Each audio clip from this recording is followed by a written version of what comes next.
Hadirin yang mulia, sesungguhnya Allah Subhanahu wa Ta'ala yang menciptakan suasana dan keadaan. Namun kadangkala manusia menipu dirinya sendiri bahwa yang mendatangkan kebaikan itu adalah hasil usahanya sendiri, hasil jerih payahnya sendiri, sehingga bila keburukan yang datang maka ia tidak akan bersabar. Padahal Allah Subhanahu wa Ta'ala menguji manusia dengan kebaikan dan keburukan.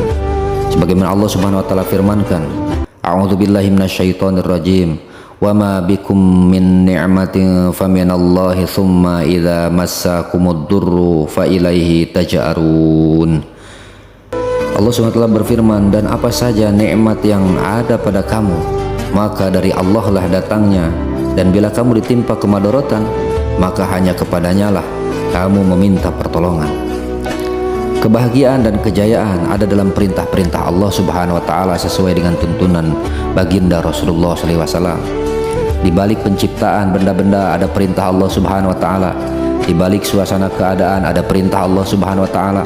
Hanya dengan cara baginda Rasulullah SAW yang akan mengubah hati-hati manusia. Sebab manusia adalah makhluk dan hati manusia juga adalah makhluk. Jadi hadirin yang mulia, segala kejadian yang pernah terjadi ataupun yang telah dan akan terjadi bergantung daripada amalan-amalan manusia. Pengaruh amalan manusia sangatlah besar karena akan dibalas oleh Allah Subhanahu wa Ta'ala, walaupun hanya sebesar zarah, baik di dunia maupun di akhirat. Jika orang itu beramal soleh, ia akan ditempatkan di jannahnya Allah Subhanahu wa Ta'ala. Dan orang yang beramal salah, ingkar kepada Allah, yakni dengan pasti akan ditempatkan dalam jahannamnya Allah Subhanahu wa Ta'ala. Keadaan dipengaruhi oleh amal-amal manusia, sedangkan amal dipengaruhi oleh iman. Bila iman itu betul, maka Allah Subhanahu wa Ta'ala akan memberikan keberkahan dari langit, dan Allah akan keluarkan keberkahan dari bumi. Sebaliknya, bila iman kita rusak, maka amal manusia menjadi buruk.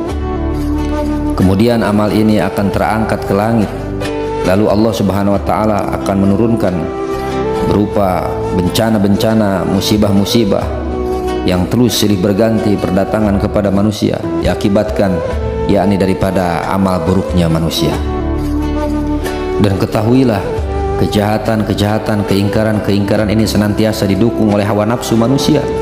Tidak ada orang yang paling sesat kecuali orang yang menuruti kehendak hawa nafsunya sendiri, yakni segala sesuatu yang ia miliki digunakan untuk menyempurnakan hawa nafsunya, menyempurnakan keinginan-keinginannya, telinga, mulut, matanya, bahkan pikirannya untuk memuaskan hawa-hawa nafsunya. Dan akibatnya ia tidak akan berjalan di atas hukum-hukum Allah Subhanahu wa Ta'ala. Ia akan selalu keliru dalam menggunakan anggota badannya. Segala sumber daya manusia yang dimilikinya diletakkan tidak pada tempatnya. Iman diletakkan di kepala, bukan di dalam hati, sehingga kepentingan akidah dijadikan kepentingan akal-akalnya. Akibat dari perbuatannya dia akan tersiksa sendiri.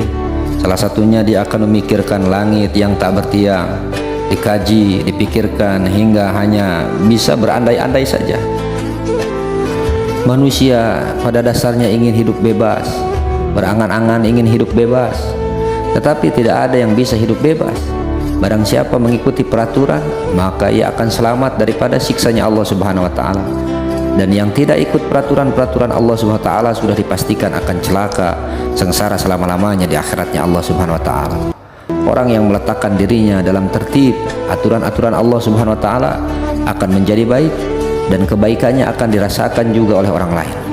Sedang yang tidak mengikuti tertib, maka dipastikan akan celaka, dan terlebih-lebih dia akan mencelakakan orang lain. Seorang pengemudi yang patuh pada peraturan lalu lintas contohnya akan selamat dia. Namun apabila ugal-ugalan kemudian tidak mengikuti tertib-tertib lalu lintas tersebut, maka ia akan menabrak benda-benda di depannya, atau terlebih-lebih akan terjerumus ke dalam jurang dan mencelakakan orang lain. Sungguh sangat beruntung bagi manusia tidak diciptakan sebagai makhluk yang lain. Misalkan diciptakan sebagai binatang, namun derajat manusia lebih rendah daripada binatang jika tidak memiliki iman di dalam hatinya. Maka untuk makhluk yang bernama manusia, Allah Subhanahu wa Ta'ala tidak membiarkannya tanpa aturan khusus. Memang menurut Allah Subhanahu wa Ta'ala sendiri, manusia itu makhluk yang paling istimewa dan sebaik-baik penciptaan. Tetapi bila tidak didasari dengan keimanan, tidak terbentuk iman dalam hatinya, mereka akan beramal amal yang salah, kemudian mereka akan berbuat jahat dan akhirnya menjelma menjadi makhluk yang paling hina. Dalam perkara ini nampak jelas Allah Subhanahu wa taala banyak ikut campur tangan dalam tata aturan manusia. Allah Subhanahu wa taala Maha mengetahui betapa rumitnya manusia. Demi kasih sayang Allah Subhanahu wa taala, Allah mengutus 124.000 nabi, dan tidak hanya itu, Allah mengutus 313 rasul, yakni untuk membawa aturan-aturan khusus kepada umatnya, tertib-tertib daripada Allah Subhanahu wa taala. Apabila manusia melanggar tertib-tertib yang dibawa oleh utusan-utusan Allah Subhanahu wa taala ini, maka manusia ini kelak akan merugi di dunia dan di akhirat yang selama-lamanya. Maka rusaklah kehidupan manusia di dunia ini dan di akhirat yang selama-lamanya apabila manusia selalu mengikuti hawa nafsunya. Maka semoga kita terjaga daripada fitnah-fitnah dunia, terjaga daripada fitnah-fitnah akhir zaman ini, dan bagaimana kita selalu berpegang teguh kepada aturan-aturan Allah Subhanahu wa taala.